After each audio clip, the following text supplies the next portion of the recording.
बारे में खूब बात की। उन्होंने ब्रेस्ट कैंसर का ट्यूमर कैसे निकालना है, गैंग्रीन का कैसे उपचार करना है, कैंसर का कैसे उपचार करना है, थायराइड का कैसे उपचार करना है, हार्निया का कैसे उपचार करना है, किडनी के अंदर मूत्र मार्ग में जो पथरी हो जाती है उस पथरी का ऑपरेशन कैसे करना है, अपेंडिक्स का, गॉल ब्लैडर का सर्जरी कैसे करनी है। इन सारी सर्जरी के बारे में आचार्य सुश्रुत ने बहुत डिटेल में चर्चा की है, बहुत अच्छे से बातचीत की है। बेहोश करने के लिए आचार्य सुश्रुत ने आज से 2500 साल पहले कि बेहोश करने के जो सामान्य नियम है कि बेहोश किया जाए तो उतना ही बेहोशी आए जितनी जरूरी है, बेहोश किया जाए तो रोगी को दर्द नहीं हो, बेहोशी हो तो रोगी को कुछ याद नहीं हो, उन सारे नियमों के आधार पर एनेस्थेसिया सबसे पहले देने का काम आचार्य सुश्रुत ने किया। और आचार्य सुश्रुत को फादर ऑफ एनेस्थेसिया भी कहा जाता है, फादर ऑफ सर्जरी के साथ साथ। जो एक घटना है जिसके बारे में खूब बातचीत होती है, वो घटना क्या है? 1780 में मैसूर पर अंग्रेजों ने आक्रमण किया। मैसूर पर अंग्रेजों ने जब आक्रमण किया तो हैदर अली जो टीपू सुल्तान के बाप थे उनके साथ उनका युद्ध हुआ। और जब हैदर अली के साथ उनका युद्ध हुआ तो अंग्रेजों का जो एक कर्नल है वो हैदर अली की सेना के हाथ में लग गया। उस समय तक भारत में क्या होता था कि कोई निहत्था सैनिक यदि पकड़ा जाए तो हम उसकी हत्या नहीं करते थे, उसकी कान काटकर, उसके नाक काटकर छोड़ दिया जाता था कि किसी को यदि नकटा कर दिया तो ये उसको प्राण दंड देने से, मृत्यु दंड देने से भी बड़ी सजा है, क्योंकि नाक कटने के बाद वो समाज में जीवित नहीं रह पाएगा और समाज में जीते जी मर जाएगा। तो कर्नल कूट नाम का एक कर्नल जिसको हैदर अली की सेना में सैनिकों ने पकड़ लिया तो उन्होंने सुल्तान के आदेश से उसकी नाक काट दी और नाक काट कर ये कहा कि अब दोबारा कभी भी मैसूर की साइड मुंह कर मत करना। तो वो जो कर्नल कूट है वो एक व्यापारी से मिला, उस व्यापारी ने कहा कि तुम्हारी नाक कटी है तो नाक तो मैं जुड़वा दूंगा। व्यापारियों को अंग्रेजों से अपने काम निकलवाने होते थे तो वो उनको कर्नाटक के सीमा के ऊपर एक गांव में गए और एक गांव में जो गांव का वैद्य होता है उस वैद्य ने उसकी कटी हुई नाक की सर्जरी करके दोबारा से नाक को जोड़ दिया। अब जब कर्नल कूट अपनी कटी हुई नाक को दोबारा से जुड़वा कर अंग्रेजों के बीच में गए और उन्होंने जब किस्सा बताया कि ऐसे ऐसे हैदर अली ने मेरी नाक काट दी थी और इस नाक को मैंने कर्नाटक के गांव में जाकर एक वैद्य से सर्जरी करवा के ठीक करवाया है, तो किसी भी अंग्रेज ने उनकी बात के ऊपर यकीन नहीं किया। क्यों नहीं किया? क्योंकि अंग्रेजों के पास उस समय इस लेवल तक की सर्जरी की का सोचने के लिए उनके पास कल्पनाशीलता नहीं थी, वो यकीन नहीं कर सकते थे। तो जब उसने कहा कि नहीं वास्तव में मेरी नाक कटी है और उसने कुछ प्रमाण दिखाए और उसने नाक के कटे हुए हिस्से को जब दिखाया जहां पर एक बारीक सा निशान लगा कि ये नाक कटी है और इसके ऊपर कुछ सर्जरी हुई है, कोई छोटा सा निशान है बहुत बारीक सा, जब आसपास के लोगों ने ये देखा कि ये बारीक सा निशान है और इसका मतलब ये घटना ठीक है तो उन्होंने उसको महसूस किया और उन सबको ये लगा कि ये तो अद्भुत आश्चर्य की बात है, कटी हुई नाक को भी कोई जोड़ सकता है और भारत में जोड़ सकता है, तो ये मेडिकल साइंस कितना उन्नत है। तो जब कर्नल कूट ने अपने इस एक्सपीरियंस को इंग्लैंड की संसद में सुनाया और जब उन्होंने संसद में सुनाया तो उसकी बात को सुनकर संसद की ओर से जोसेफ कार्पो नाम के एक डॉक्टर की ड्यूटी लगाई गई कि वो भारत आए और भारत आकर वो सर्जरी की विद्या को सीखे। उस समय तक अंग्रेज इंग्लैंड भारत के पैसे पर डेवलप कर रहा था। देखिए अंग्रेजों का जो पैसा है, इंग्लैंड को, लंदन को आज हम देखते हैं, उसके अंदर जो सड़क बनी है, जितनी इमारतें बनी हैं, उनके राजा का महल बना है, वो हमारे भारत के लोगों के पैसे से बना है। भारत के लोगों के पैसे से पहले उनके पास ऐसी कोई वैभवता नहीं थी, भूखे मरते थे और भूखे मरते हुए अंग्रेज 7 समुद्र पार करके लूटने के लिए भारत में आए थे। तो वह 15 साल तक यहाँ पर रहा और 15 साल तक यहाँ पर रहकर उसने सर्जरी सीखी और यहाँ से जाने के बाद इंग्लैंड में मेडिकल कॉलेज की स्थापना की और वहां पर अपने चिकित्सकों को प्रशिक्षित करने का काम किया। आज जिसको हम राइनोप्लास्टी कहते हैं उसका ओरिजिन भारत से हुआ था। तो ये ज्ञान विज्ञान भारत में था। वह डॉक्टर अपने छात्रों को बताता भी था और वो कहता था कि किस प्रकार से भारत के जो मेडिकल कॉलेजेस हैं, जिसको पुराने जमाने में गुरुकुल कहा जाता था, अपने यहाँ किसी भी टाइप की कोई शिक्षा दें, वाणिज्य की शिक्षा दें, रोड बनाने की शिक्षा दें, घोड़ा चलाने की शिक्षा दें, रथ बनाने की शिक्षा दें, नाव बनाने की शिक्षा दें, पंचांग बनाने की शिक्षा दें, इन सारी शिक्षाओं का जो केंद्र होता था वो गुरुकुल होता था। और गुरुकुल किससे संचालित होता था? मंदिर से संचालित होता था। तो जितनी व्यवस्था समाज की थी वो सारी व्यवस्था और मंदिर से गुरुकुल के साथ साथ और क्या संचालित होता था? राजा संचालित होता था। राजा के पीछे जो दंड काम करता था वो क्या काम करता था? धर्म दंड काम करता था। ये धर्म के अनुरूप यदि राजा ने आचरण नहीं किया तो राजा को भी गद्दी से उतारा जा सकता है। तो मंदिर के केंद्र में राजा है, मंदिर के केंद्र में गुरुकुल है, शिक्षा की व्यवस्था है, मंदिर के केंद्र में पूरी अर्थव्यवस्था है, मंदिर के केंद्र में पूरा व्यापार चलता है, मंदिर एक बैंक का काम करता है। आज भी भारत में जो पद्मनाभन मंदिर है, उस पद्मनाभन मंदिर के जो 7 तहखाने हैं उसमें लगभग 3.5 लाख करोड़ रुपए का सोना चांदी हीरे जवाहरात तो आज भी एक मंदिर में पड़े हैं। उस समय भारत में लगभग 12 लाख गांव होते थे। जब अखंड भारत था तो 12 लाख गांवों में कितने मंदिर होते होंगे और कितना सोना चांदी वहां पर होता होगा, आप कल्पना करके देखिए।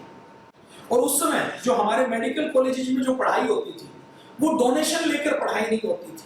मेडिकल कॉलेज में 20 लाख रुपए 50 लाख रुपए की फीस नहीं ली जाती थी। मेडिकल कॉलेज में जो आचार्य बच्चे को एडमिशन देता था तो सबसे पहले उसकी भावना देखता था कि तुम्हारी भावना है, तुम सेवा करना चाहते हो या इसको व्यवसाय बनाना चाहते थे। और वो ये कहते थे कि ये जो सबसे बड़ा पुण्य का यदि कोई काम है तो चिकित्सा का काम है।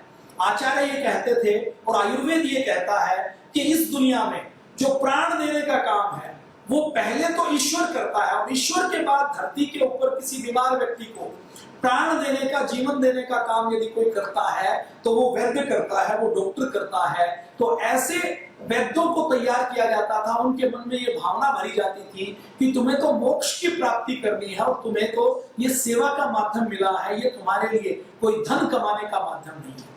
और फिर वैद्य को कहा जाता था कि यह वैद्य यदि सर्जरी कर रहा है और सर्जरी करते हुए रोगी ने वैद्य के हाथों में अपने आप को सौंप दिया है तो ये कहा जाता था कि सर्जरी करते हुए रोगी की सर्जरी ऐसे करो जैसे बेटे की सर्जरी कर रहे हो। आज तो बहुत से डॉक्टर ऐसे हैं जो शराब पीकर सर्जरी करते हैं। बहुत से डॉक्टर ऐसे हैं सर्जरी करते करते पेट में कैंची छोड़ देते हैं, सर्जरी करते करते पेट में रुई का खोआ छोड़ देते हैं, पट्टी छोड़ देते हैं, तौलिया छोड़ देते हैं, सर्जरी करते करते मास्क छोड़ देते हैं, सर्जरी करते करते अपना चाकू छोड़ देते हैं और सर्जरी करते करते सर्जरी की जरूरत नहीं है तो भी सर्जरी कर देते हैं। सर्जरी दाएं पैर की करनी है तो बाएं पैर की सर्जरी कर देते हैं। तो ऐसे डॉक्टर हैं, ऐसे डॉक्टर जो धन कमाने के लिए डॉक्टर बने हैं, जिन्होंने महंगी फीस देकर दाखिला लिया है, वो कभी भी आयुर्वेद को समझ नहीं सकते और आयुर्वेद के अनुसार, जीवन देने के अनुसार, मानवता के अनुसार काम नहीं कर सकते। ब्रिटानिका का एक इंसाइक्लोपीडिया है, उस इंसाइक्लोपीडिया में यदि हम देखते हैं तो फादर ऑफ सर्जरी के रूप में आचार्य सुश्रुत का नाम लिखा हुआ है। मैंने कल बात की थी, ऑस्ट्रेलिया में एक स्टेट है, उस स्टेट ने अपने मेडिकल कॉलेज के बाहर आचार्य सुश्रुत की फोटो लगाई है और फोटो लगाते हुए, मूर्ति लगाते हुए उसने साफ साफ लिखा है कि पूरी दुनिया में यदि कोई सर्जरी के पितामह है, कोई फादर है तो 600 BCE अर्थात लगभग 2600 साल पहले के फादर ऑफ सर्जरी यदि कोई है तो भारत के काशी में पैदा हुए आचार्य सुश्रुत। पूरी दुनिया इनके योगदान को पहचान रही है लेकिन हम इनके योगदान को नहीं पहचाने। आज भी जो MBBS MD करते हैं, जो MS करते हैं, उनको सर्जरी में आचार्य सुश्रुत को नहीं पढ़ाया जाता। आचार्य सुश्रुत की टेक्निक के ऊपर शोध करने का काम अमेरिका कर रहा है, ऑस्ट्रेलिया कर रहा है, लेकिन भारत के अंदर यदि आप किसी सर्जन को कहो, किसी इंडियन मेडिकल एसोसिएशन के व्यक्ति को कहो कि आचार्य सुश्रुत भारत में हुए थे तो वो इसके ऊपर नाक बोसी फोड़ देंगे और वो कहेंगे कि क्या मूर्खता की बातें करते हैं। तो भारत के अंदर आचार्य सुश्रुत को जब तक नहीं पढ़ाएंगे, आचार्य चरक को नहीं पढ़ाएंगे, उनके रास्ते पर नहीं चलेंगे, तब तक भारत को कभी भी स्वास्थ्य नहीं मिल सकता।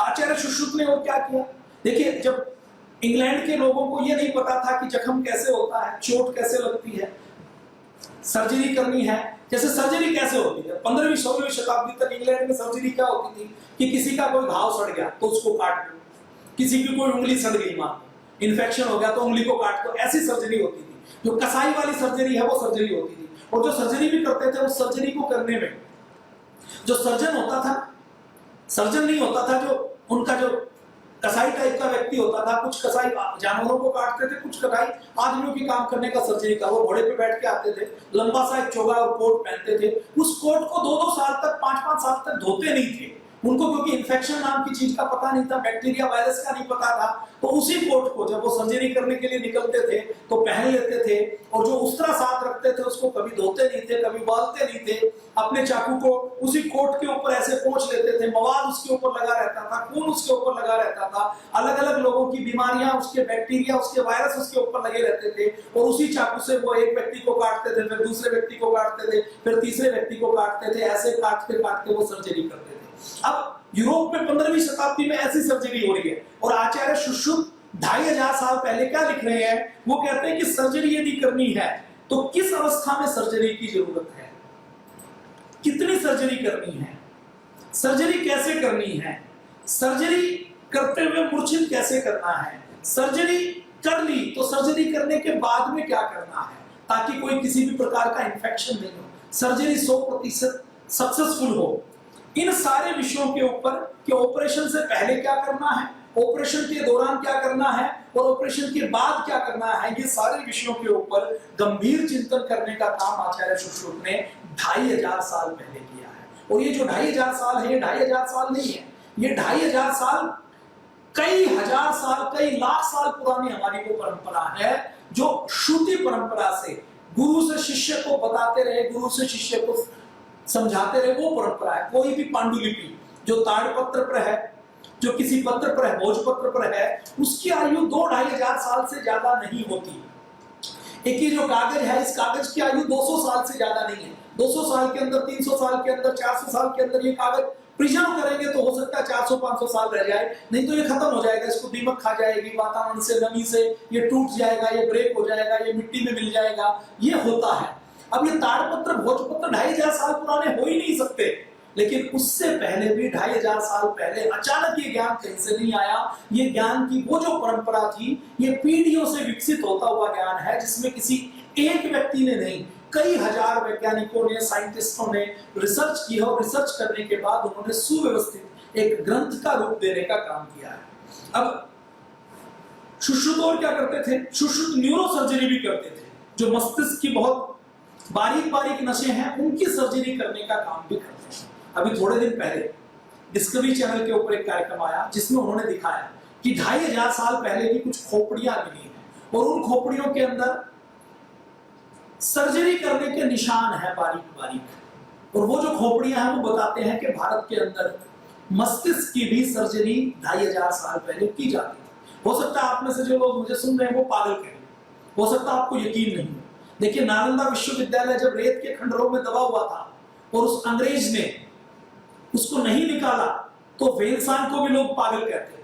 कोई ये कहता कि नालंदा विश्वविद्यालय जैसा 10,000 विद्यार्थियों का विश्वविद्यालय था, तो उस कहने वाले व्यक्ति को भी लोग पागल कहते। लोग कहते कि शिक्षा व्यवस्था तो अंग्रेज भारत में लेकर आए, अंग्रेजों से पहले तो कुछ भी नहीं था, कोई स्कूल नहीं था, कोई कॉलेज नहीं था। स्कूल कॉलेज की बात होती है तो लोग क्या कहते हैं, बॉम्बे प्रेसिडेंसी में, कलकत्ता प्रेसिडेंसी में, मद्रास प्रेसिडेंसी में अंग्रेजों ने सबसे पहले कॉलेज खोला।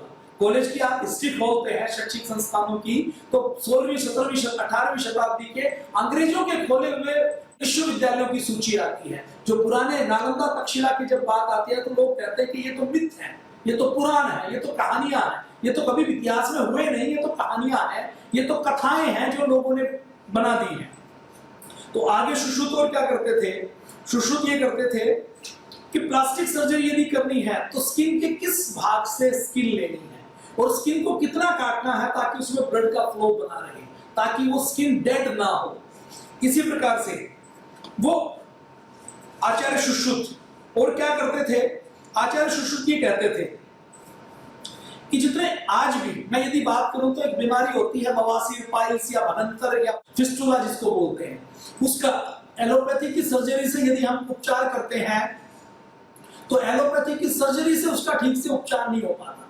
उसका यदि उपचार करना है तो उसका उपचार करने का जो सबसे अच्छा और आसान तरीका है वो क्या है, प्राचीन सुश्रुत के समय की जो आयुर्वेद की 4 सूत्र की जो परंपरा है कि एक धागा लिया, उस धागे को विशेष प्रकार के कुछ क्षार में लपेटा, और जो मस्सा किसी रोगी के गुदा द्वार के अंदर बना हुआ है जिसकी सर्जरी नहीं हो सकती बाहर से, मॉडर्न मेडिकल साइंस के पास उसकी सर्जरी का कोई तरीका नहीं है, वो कहते हैं पूरी गुदा द्वार को काट दो, वहां पर एक सुराख करके उस धागे को पिरोया जाता है, उस मस्से को बांधा जाता है और धीरे धीरे उस धागे को कसते हुए उस पूरे मस्से को काट कर निकाल दिया जाता है। और जैसे जैसे वो धागा कटता है, मस्सा धीरे धीरे कटता है और कटते हुए उस धागे के ऊपर किस किस चीज का लेप लगाना है ताकि मस्सा कटे और कटते कटते जख्म भी साथ साथ भरता हुआ चला जाए, रोगी खाना भी खा सके, रोगी शौच को भी जा सके।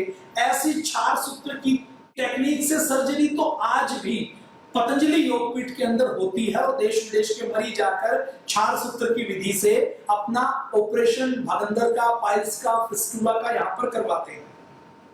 अब और क्या करते हैं, अच्छा ये जो भगंदर, पाइल्स, फिस्टुला का ऑपरेशन एक तो अंग्रेजी तरीके से करवाओ, उस तरीके से जो सर्जरी होती है उसमें रिस्क ज्यादा होता है, घाव भरने में समय ज्यादा लगता है। लेकिन यदि आयुर्वेद के तरीके से करवाते हैं तो घाव जल्दी भरता है और रिस्क नहीं रहता, रिकवरी बहुत फास्ट होती है।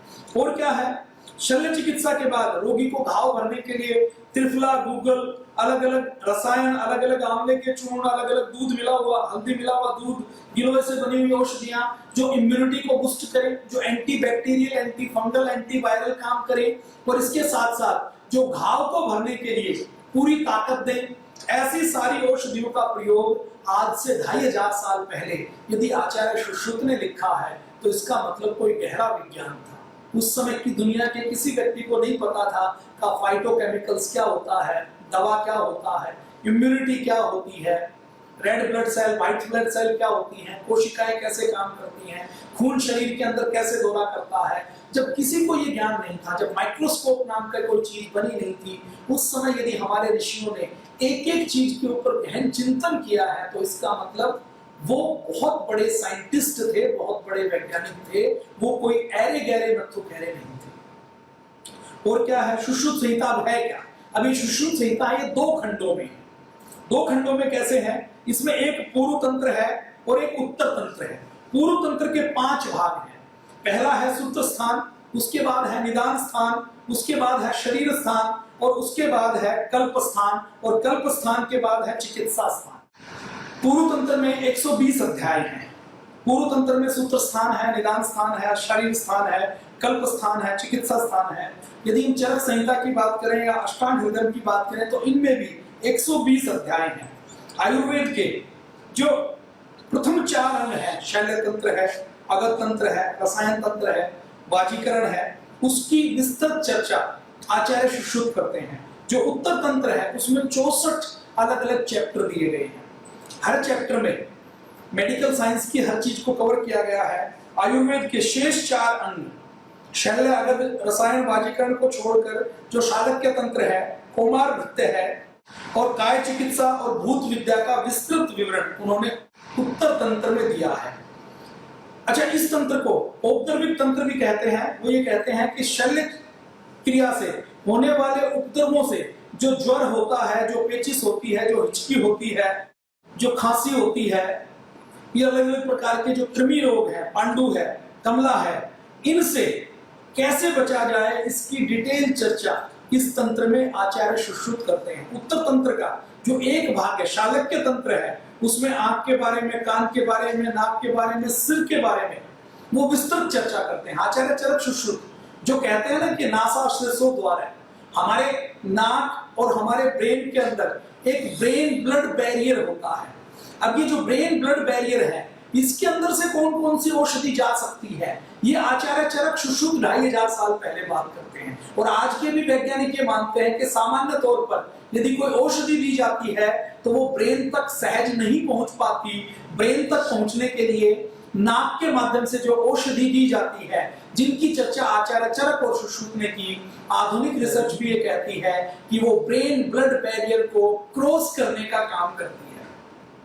इसी प्रकार से जो सूत्र स्थान है, उस सूत्र स्थान में 46 अध्याय हैं।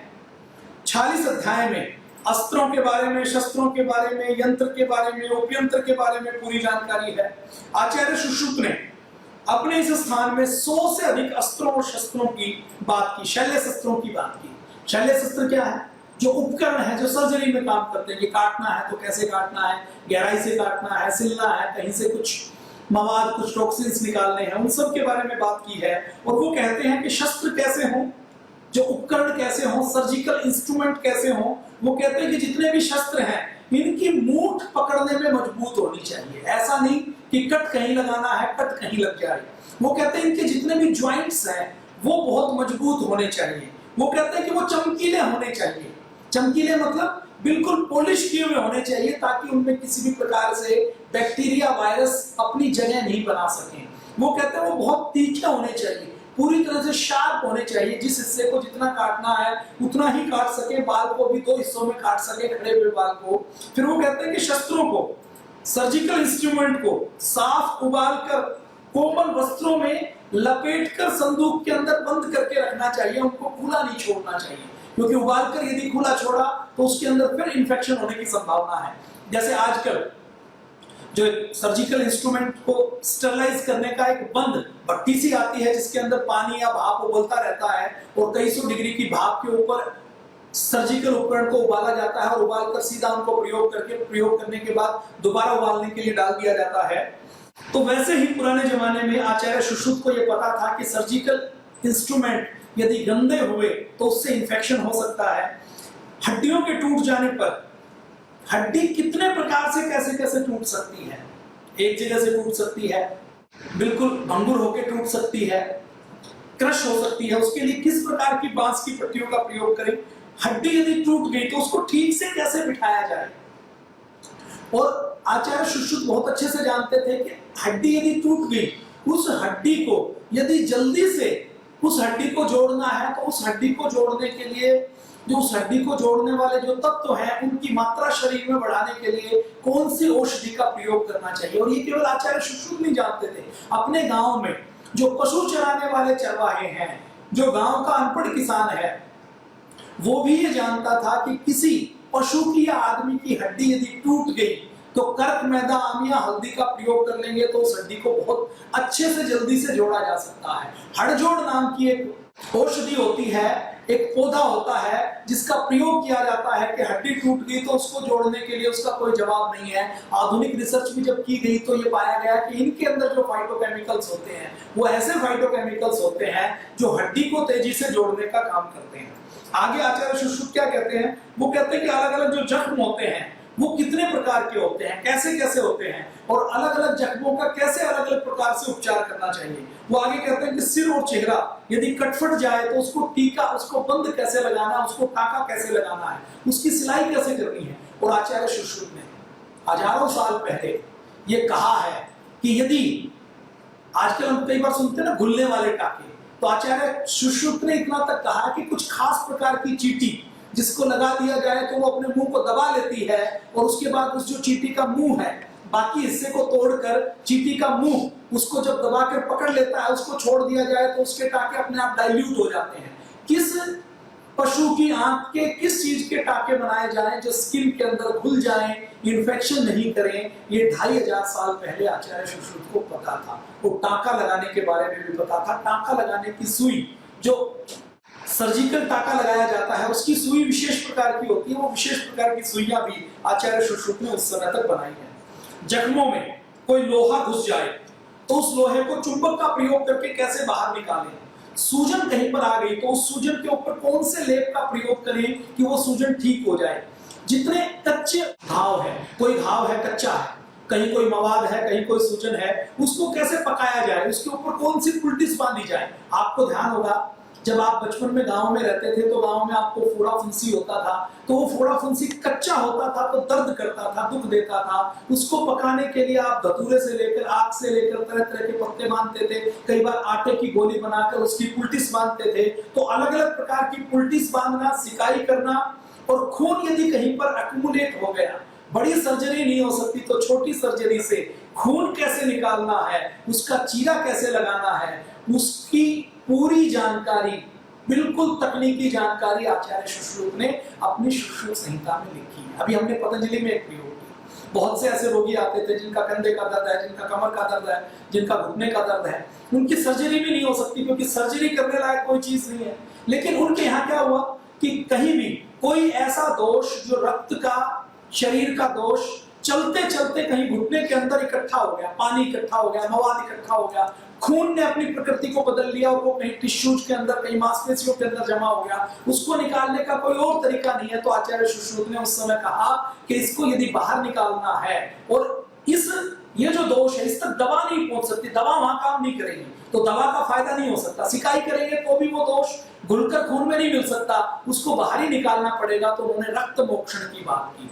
रक्त मोक्षण का मतलब क्या है कि रक्त मोक्षण का मतलब यह है कि जोंक जो खून चूसने का काम करती है, विशेष प्रकार की जोंक को उस हिस्से में लगाकर जहां पर खराब खून है, जैसे यहां स्किन के नीचे खराब खून है, कोई सर्जरी उसको नहीं निकाल सकती, लेकिन जोंक लगा दी तो जोंक के अंदर क्या होता है, एंटीबैक्टीरियल गुण होते हैं, एंटीसेप्टिक गुण होते हैं। जोंक जब लगती है तो वो खून पी सके इसके लिए वो शून्य करने के रसायन छोड़ती है, और वो जो केवल खराब खून है उस खराब खून को ही पीती है। तो कौन सी जोंक का प्रयोग करना है, कैसे प्रयोग करना है, ये रक्त मोक्षण के बारे में आचार्य सुश्रुत ने 2500 साल पहले कहा। आज के वैज्ञानिक, आज के सर्जन नहीं जानते। पूरे सर्जरी में एम्स, मेदांता जैसे हॉस्पिटलों से चक्कर काटकर घुटने के दर्द के रोगी जब कई बार आते हैं, उनको जोंक लगाई जाती है या सिंगी लगाई जाती है, रक्त मोक्षण किया जाता है, तो उनको तुरंत लाभ होता है। उनको ये लगता है कि नहीं, कोई बंधन था, वो बंधन खुल गया।